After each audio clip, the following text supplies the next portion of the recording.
संत गजानन महाराजांच्या पालखीचा आज वाशिम जिल्ह्यामध्ये शेवटचा मुक्काम, तर मराठवाड्याच्या दिशेने उद्या सकाळी करणार प्रस्थान।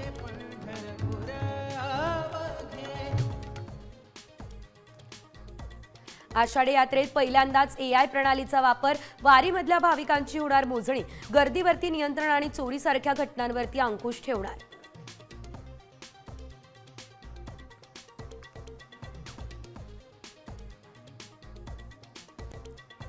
उकाड्यातही एसी चिल्ड कूलिंग करू शकणार नाही। मोदी सरकार ठरवणार एसीचं तापमान, ना 20 डिग्रीच्या खाली जाणार ना 28 डिग्रीच्या वर। महाराष्ट्रात भारतीय बनावटीची विदेशी दारू आता महागली, रेस्टॉरंटमध्येही मद्य विक्री करता येणार, मंत्रिमंडळाचा हा मोठा निर्णय।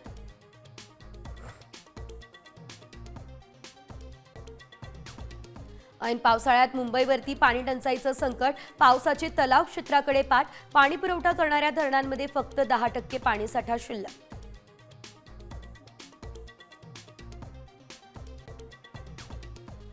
महाराष्ट्रात कोरोनाचे नवीन 89 रुग्ण, सर्वाधिक रुग्णसंख्या मुंबईत, सक्रिय रुग्णांची संख्या 615 वर, आतापर्यंत 19 रुग्णांचा कोरोनानं मृत्यू।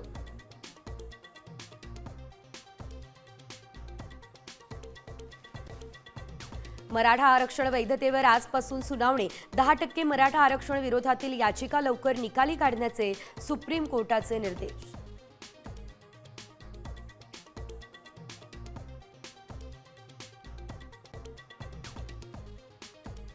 कन्फर्म तिकीट नसलं तरी टेन्शन नको, वेटिंग लिस्टचा चार्ट हा आता 4 तासांऐवजी 24 तास आधीच तयार होणार, रेल्वेचा मोठा निर्णय।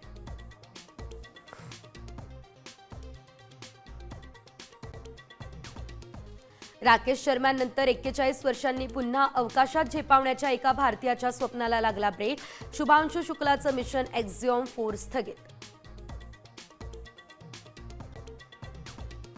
एअर टॅक्सीनंतर आता एअर स्कूटर प्रवाशांच्या सेवेसाठी दाखल होणार, किंमत 95 लाखांपर्यंत, चार्जिंग किंवा पेट्रोलवर हवेत उडू शकणार।